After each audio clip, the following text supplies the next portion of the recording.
oke ọ na-eri mmadụ ọkwa ya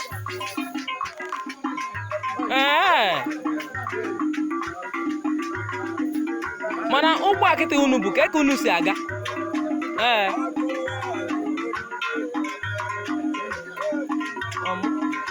mba chekọ ị ga-anyata ya bịa saịdị ebe a mgbanye anụ ka fụnụ gị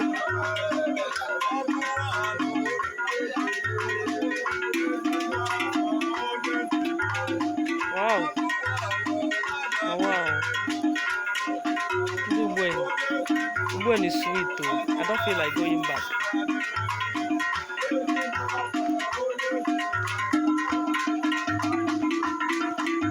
Okay, I'm going to be a million banimia.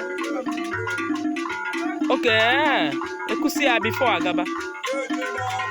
Wow.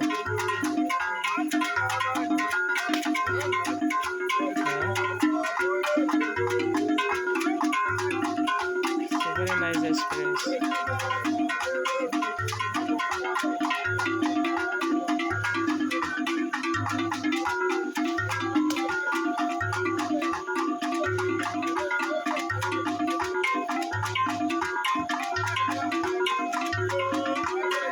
Otu ị banyere na ọ bụrụ gị na-aga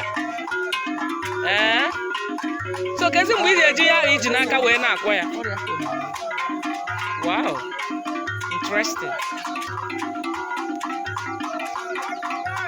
wow akwụ ya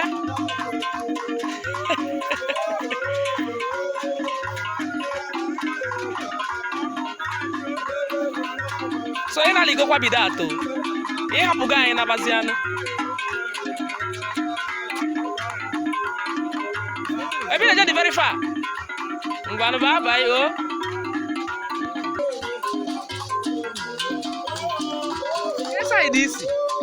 ke side isi now ebe ije bata nkụ gbabaro gị everything ndị ọsọ ebe a mgbọlọgbọ bịa wow that's good mba anyị emechabeghị I can hear yes. Hey.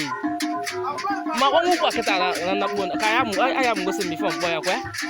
Aya kuzile mi. Wow. Okay.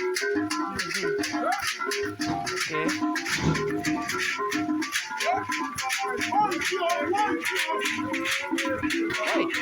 Obu no ho ni litu na singi pokwo ugbo aka nnene kwa gi. Hey. Nnene gị eziokwu alaghị m otu isi na-akpọ dị ụgbọ amaghara m akpa na obodo m enweghịkwu mmiri n'afọzie